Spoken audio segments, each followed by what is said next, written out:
Assalamualaikum warahmatullahi wabarakatuh.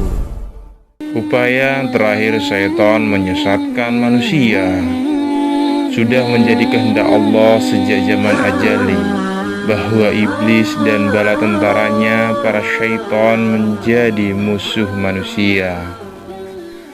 Musuh dalam arti hakiki yang akan menyengsarakan manusia dalam kehidupan yang sebenarnya, kehidupan akhirat yang kekal abadi.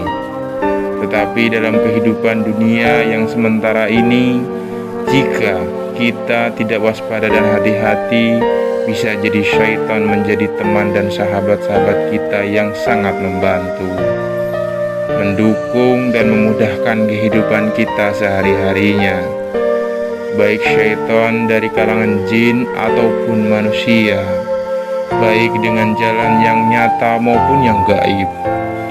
Tidak tanggung-tanggung upaya syaitan untuk menyesatkan ini dilakukan hingga titik terakhir kehidupan manusia, yakni seketika sakaratul maut. Ketika manusia sedang menghadapi sakaratul maut, salah satu kesulitan atau kesakitan yang dihadapi adalah rasa haus yang tidak tertahankan, sehingga seolah-olah membakar hati. Tidak hanya rasa haus secara fisik, tetapi bisa juga bersifat gaib. Mungkin orang-orang yang menjaga di sekitarnya telah memberinya minum, tetapi rasa haus tidak semerta-merta hilang. Dalam keadaan seperti inilah biasanya syaitan datang membawa minuman yang tampak sangat menggoda dan menyegarkan, khususnya terhadap kaum muslimin, terlebih kaum mukminin yang keimanannya sangat kuat. Sungguh mereka para syaitan itu sangat tidak rela jika seseorang itu meninggal dengan memperoleh keridhaan Allah. Pada puncak kehausan yang seolah tidak tertahankan itu, syaitan akan datang dengan satu gelas minuman yang sangat segar, dan ia berdiri di sisi kepala seorang mukmin. Sang mukmin yang tidak menyadari kalau ia adalah syaitan akan berkata, "Berilah aku air itu." Syaitan berkata, "Baiklah, tetapi katakanlah terlebih dahulu bahwa dunia ini tidak ada yang menciptakan, maka aku akan memberikan air ini kepadamu." Dalam riwayat lain disebutkan, syaitan akan berkata, "Tinggalkanlah agamamu ini dan katakanlah bahwa Tuhan itu ada dua, maka engkau akan selamat dari kepedihan sakaratul maut ini." Jika ia mempunyai keimanan yang cukup kokoh, ia akan menyadari kalau sosok pembawa air itu adalah syaitan, maka ia akan berpaling. Tetapi syaitan tidak berhenti dan putus asa. Ia akan berdiri di arah kakinya dengan penampilan yang lain, masih dengan membawa minuman yang amat segar menggoda. Sang mukmin yang masih dilanda kehausan akan berkata kepadanya, "Berilah aku minuman itu." Syaitan dalam penampilan lain itu berkata, "Baiklah, tetapi katakanlah bahwa Muhammad Rasulullah SAW itu adalah seorang pendusta, maka aku akan memberikan air ini kepadamu." Setelah mendengar jawaban seperti itu, sang mukmin akan menyadari kalau syaitan tidak akan berhenti menggodanya hingga terlepas imannya. Maka ia akan bersabar dalam kehausan yang seakan membakar hati itu dan tidak akan meminta lagi. Ia akan menyibukkan diri dengan mengingat Allah, memohon pertolongan dan keselamatan dari sisinya. Suatu kisah tentang seorang guru dan ulama yang sangat zuhud bernama Abu Zakaria.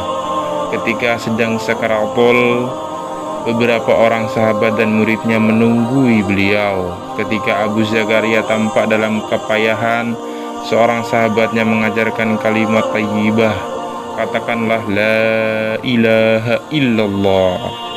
Tetapi di luar dugaan, Abu Zakaria memalingkan wajahnya.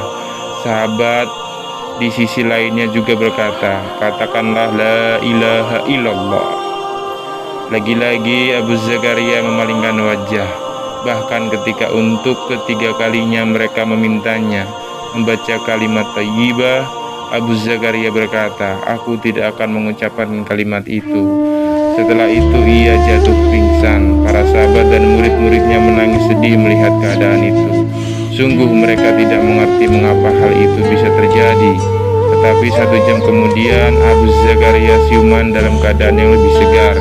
Ia berkata kepada sahabatnya, "Apakah tadi kalian mengucapkan sesuatu kepadaku?" "Benar. 3 kali kami meminta engkau membaca syahadat, tetapi 2 kali engkau berpaling dan ketiga kalinya engkau berkata, 'Aku tidak akan mengucapkannya,' karena itulah kami jadi bersedih." Abu Zakaria berkata, "Sikap dan perkataanku itu bukanlah kutujukan kepada kalian." Kemudian Abu Zakaria menceritakan kalau iblis telah mendatanginya dengan membawa semangkuk air yang tampak sangat segar, sementara ia merasa sangat haus.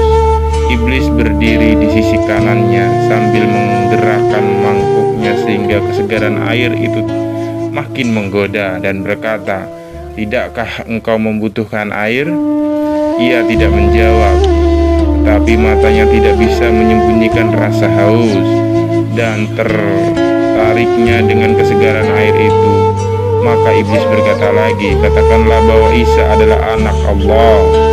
Abu Zakaria berpaling dari iblis yang saat itu bersamaan dengan sahabatnya yang meminta ia mengucap kalimat thayyibah untuk pertama kalinya, tetapi iblis masih menghampiri dari arah yang lain dan berdiri di dekat kakinya sambil mengatakan seperti sebelumnya. Maka ia berpaling lagi yang bersamaan dengan sahabatnya yang memintanya membaca kalimat thayyibah untuk kedua kalinya. Belum putus asa juga, iblis menghampiri lebih dekat dengan bujuk rayunya yang memikat, mengiming-imingnya dengan minuman yang begitu segarnya, sambil berkata, "Katakanlah bahwa Allah itu tidak ada." Maka dengan tegas Abu Zakaria berkata, "Aku tidak akan mengatakannya."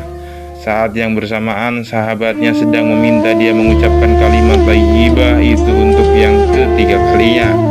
Abu Zakaria mengakhiri penjelasannya. Seketika itu mangkok yang dibawa iblis jatuh dan pecah berantakan. Kemudian ia lari terbirit-birit, tetapi rasa haus itu begitu menggigit dan tidak tertahankan sehingga aku jatuh pingsan. Jadi sikap dan perkataanku itu bukan untuk kalian, tetapi untuk menolak iblis. Dan sekarang kalian saksikan semua. Asyhadu an la ilaha illallah wa asyhadu anna Muhammadur Rasulullah. Setelah itu tubuh Abu Zakaria melemah dan ia meninggal dunia dalam keadaan husnul khatimah. Wallahu alam bissawab. Wassalamualaikum warahmatullahi wabarakatuh.